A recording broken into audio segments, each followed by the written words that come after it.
Right. Today we are going to do perfect continuous tenses, perfect continuous active voice. එතකොට මෙතනදී අපිට තුනක් තියෙනවා කතා කරන්න. There are three sentences.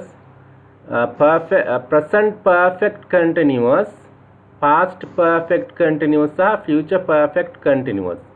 ඒතර present perfect continuous වලදී අපි has have කියන එක පාවිච්චි කරනවා.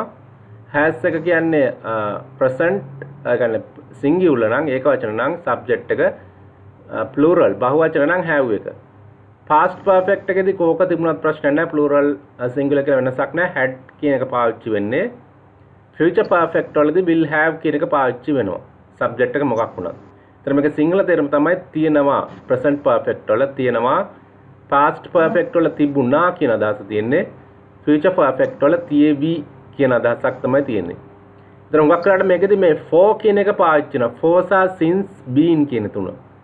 for කියන්නේ තිස්සේ, since කියන්නේ සිට කියන එක, been කියන්නේ ඉඳලා කියන එක. කියන්නේ අපි කියන අවුරුදු 10ක් තිස්සේ මම ඉගෙන ගන්නවා. I have been learning English for the past 10 years. ඒ වගේ. තේරුණාද? for එක, since එක, been එක හුඟක් කරාට මේකට සම්බන්ධ වෙනවා. එතකොට writing කියන්නේ ලියමින්, crying කියන්නේ අඬමින්, washing කියන්නේ සෝදමින්, repairing කියන්නේ අලුත් වැඩියා කරමින්, working කියන්නේ වැඩ කරමින්, watching කියන්නේ නරඹමින්, hiding කියන්නේ සැඟවෙමින්, thinking කියන්නේ හිතමින්. ඒතර ing form එක තමයි මෙතනදී use වෙන්නේ verb එකේ. right. පළවෙනි කියන්න බලන්න. ඒතර මේකේ පොඩක් ඉන්න මේ කාලයක් තිස්සේ කරපින් හිටපු වැඩක්. ඒ කියන්නේ අතීතයේ ඉඳන් පටන් අරන් වර්තමාන වෙනකම් වක්ලාට බොහෝ විට කාලයක් තිස්සේම වර්තමාන වෙන්නත් ඕන අවශ්‍යම නැහැ. නමුත් කාලයක් තිස්සේ කරපු එකක්, අතීතයේ පටන්ගත ක්‍රියාවක් කාලයක් තිස්සේ කරපු ක්‍රියාවක් තමයි අපි ප්‍රකාශ කරන්නේ. පළවෙනි කියන්නේ ඔහු ගීතයක් ගායනා කරමින් ඉඳලා තියෙනවා පැය දෙකක් තිස්සේ. ඔහු තියනවා ඉඳලා ගායනා කරමින් ගීතයක් තිස්සේ පැය දෙකක්.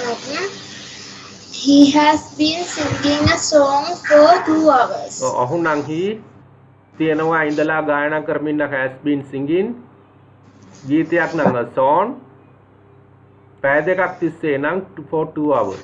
ඒතර පැය දෙකක්ම යා සින්දුවක් කීකේ ඉඳලා තියෙනවා. ඒක තමයි ඒකේ තේරුම. right, next one. ඔයා ඉංග්‍රීසි ඉගෙන ගනිමින් ඉඳලා තියෙනවා 1995 සිට. ඔයා තියනවා ඉඳලා ඉගෙන ගනිමින් ඉංග්‍රීසි සිට 1995.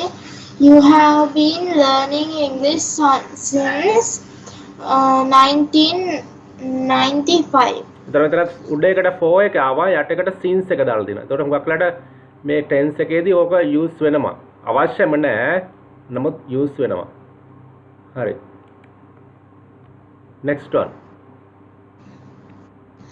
අම්මා බත් උයමින් ඉඳලා තිබුණා උදෑසන සිට.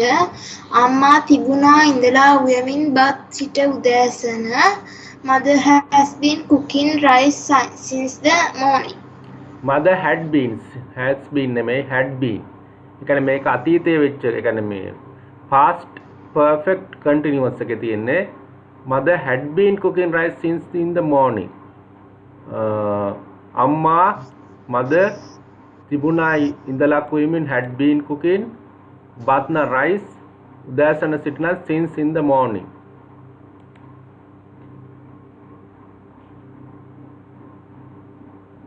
past perfect continuous.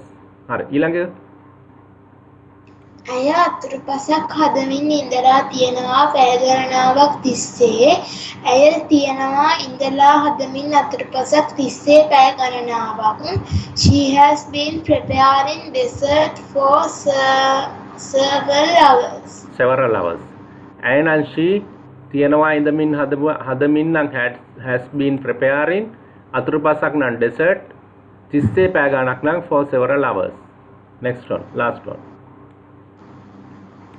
ඇය මෙහි වැඩ කරමින් ඉඳලා තියෙනවා 2005 සිට. ඇය තියෙනවා ඉඳලා වැඩ කරමින් මෙහි සිට 2005. She has been working here since 2005. එතකොට මෙතනදී අයනංශී තියෙනවා ඉඳලා වැඩ කරමින් නම් has been cooking මෙහි නම් here සිට 2005 නම් since 2005